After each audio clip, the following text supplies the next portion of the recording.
ஓம் சாந்தி.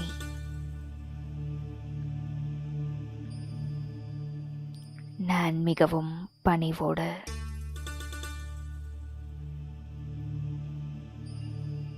அனைவரிடமிருந்தும் மரியாதையை பெறக்கூடிய மகான் ஆத்மா.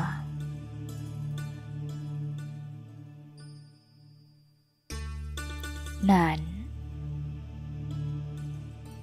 பணிவுடன் இருக்கும் காரணத்தினால்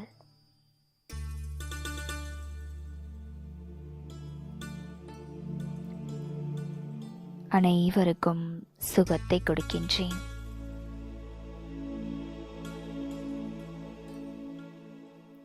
யாரை பார்த்தாலும் என்ன செய்தாலும் என்னிடமிருந்து சுகத்தின் கிரணங்கள் நாலாபுறமும் தொடர்ந்து பரவிக்கொண்டே இருப்பதை அனுபவம் செய்கின்றேன்.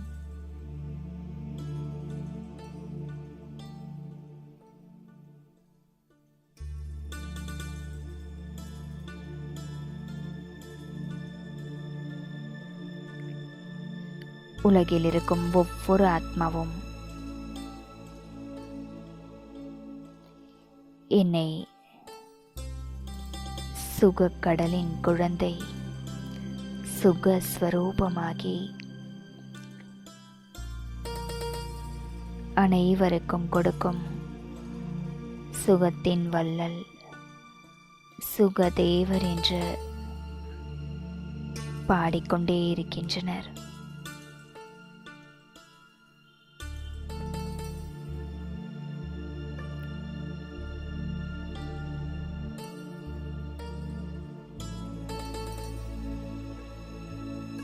நான் அனைவருக்கும் கொடுத்து கொண்டே செல்கின்றேன்.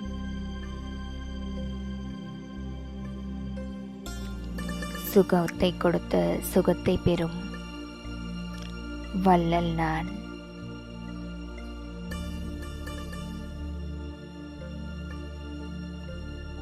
பிறர் எனக்கு துக்கத்தை கொடுத்தாலும் அதை வாங்காமல் விட்டு விடுகின்றேன்.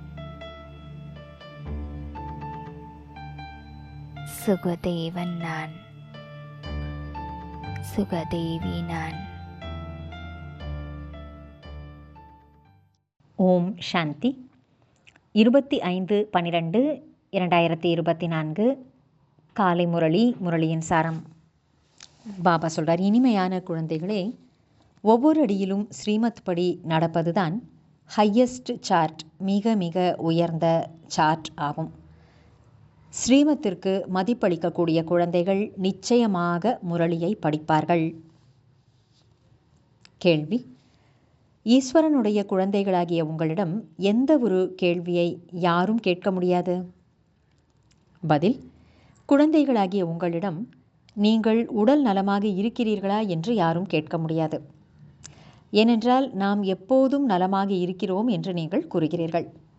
எல்லாவற்றையும் கடந்து பிரம்மத்தில் இருக்கக்கூடிய தந்தையை அடைய வேண்டும் என்ற கவலை இருந்தது.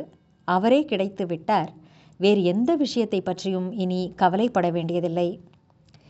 நீங்கள் நோய்வாய்ப்பட்டிருந்தாலும் கூட நாங்கள் நலமாக இருக்கிறோம் என்பீர்கள். ஈஸ்வரனுடைய குழந்தைகளுக்கு எந்த விஷயத்தை பற்றியும் கவலை இல்லை. இவர்களுடன் மாயை போரிட்டிருக்கிறது என்று பாபா பார்க்கும்போது, குழந்தைகளே நலமாக இருக்கிறீர்களா என்று கேட்பார். ஓம் சாந்தி.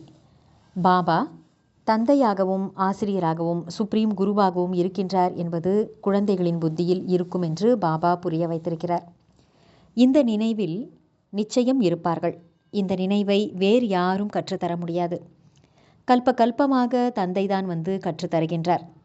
அவர் ஞானத்தின் கடல், பதீத பாவனர் ஆவார். இப்போதுதான் இது புரிந்து கொள்ளப்படுகிறது.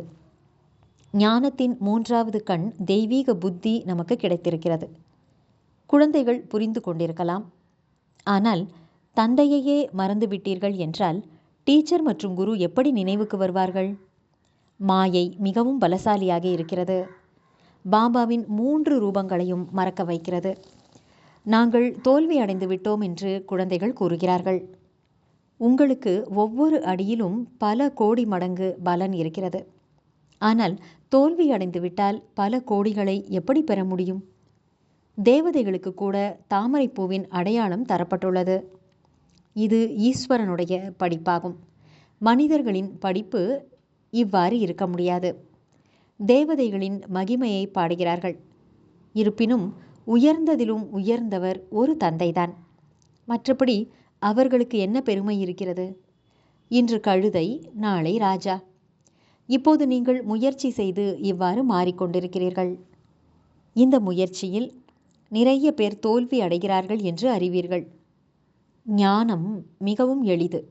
இருப்பினும் மிகச் சிலரே தேர்ச்சி அடைகிறார்கள். ஏன்? மாயை அடிக்கடி மறக்க வைக்கிறது. தனது சார்ட்டை எழுதுங்கள் என்று பாபா கூறுகிறார். ஆனால் எழுதுவதில்லை.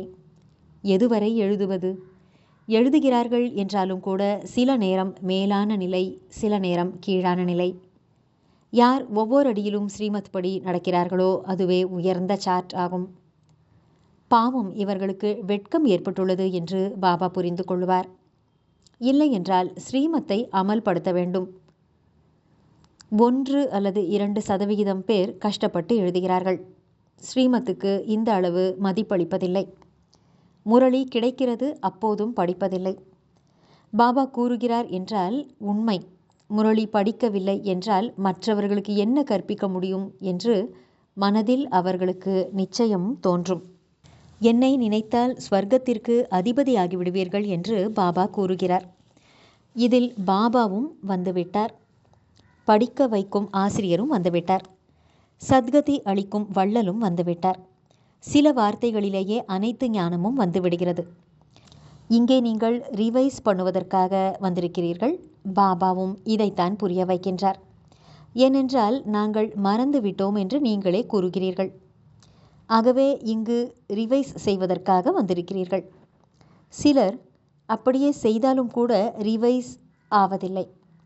அதிர்ஷ்டத்தில் இல்லை என்றால் என்ன முயற்சி செய்வார்கள்? முயற்சி செய்ய வைப்பவர் ஒரே ஒரு தந்தைதான். இதில் யாருக்கும் அதிகமான விருந்தோம்பல் செய்ய தேவையில்லை. அந்த படிப்பில் அதிகமாக படிப்பதற்காக ஆசிரியரை அழைக்கிறார்கள். இங்கே அதிர்ஷ்டத்தை உருவாக்குவதற்காக அனைவரையும் ஒன்று போல படிக்க வைக்கின்றார். ஒவ்வொருவருக்கும் தனித்தனியாக எதுவரை படிக்க வைப்பார்கள்? எவ்வளவு குழந்தைகள் இருக்கிறார்கள்? அந்த படிப்பில் யாராவது பெரிய ஆட்களின் குழந்தைகள் இருக்கிறார்கள் என்றால் அவர்களுக்கு அதிகமாக படிக்க வைப்பதற்காக வாய்ப்பளிப்பார்கள். இவ்வளவு டல்லாக இருக்கின்றார். ஆகையால் படிக்க வைத்து அவர்களை தகுதி அடைய வைக்க வேண்டும் என்று ஆசிரியருக்கு தெரியும். இந்த டீச்சர் அவ்வாறு செய்வதில்லை. இவர் அனைவரையும் ஒன்று போல கற்க வைக்கின்றார். அதிகமான முயற்சி என்றால் டீச்சர் சிறிது கருணை காட்டுகின்றார். நல்லது. தாரணைக்கான முக்கியமான சாரம்: டெட் சைலன்ஸ் அல்லது மயான அமைதியின் உண்மையிலும் உண்மையான ஆன்மீக யாத்திரை செய்ய வேண்டும்.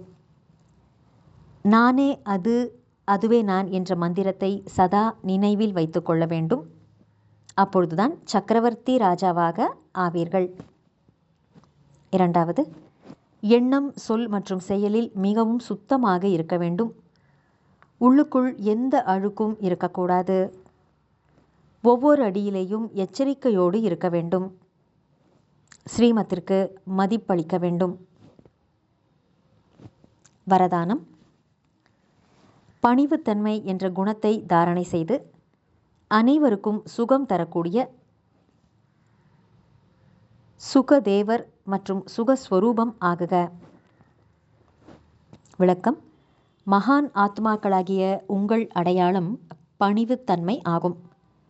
எந்த அளவு நீங்கள் பணிவுள்ளவராக ஆகிறீர்களோ அந்த அளவு அனைவர் மூலமாகவும் மரியாதையை பெறுவீர்கள்.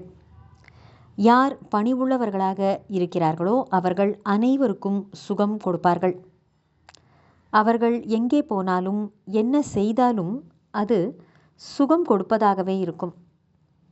ஆகவே எந்த சம்பந்தம் மற்றும் தொடர்பில் வந்தாலும் அவர்கள் சுகத்தின் அனுபவம் பெற வேண்டும்.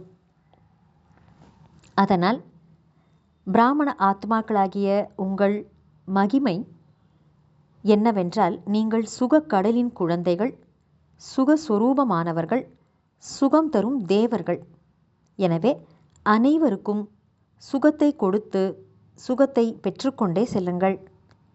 யாராவது உங்களுக்கு துக்கம் கொடுத்தால் நீங்கள் அதை பெற்றுக்கொள்ளக்கூடாது.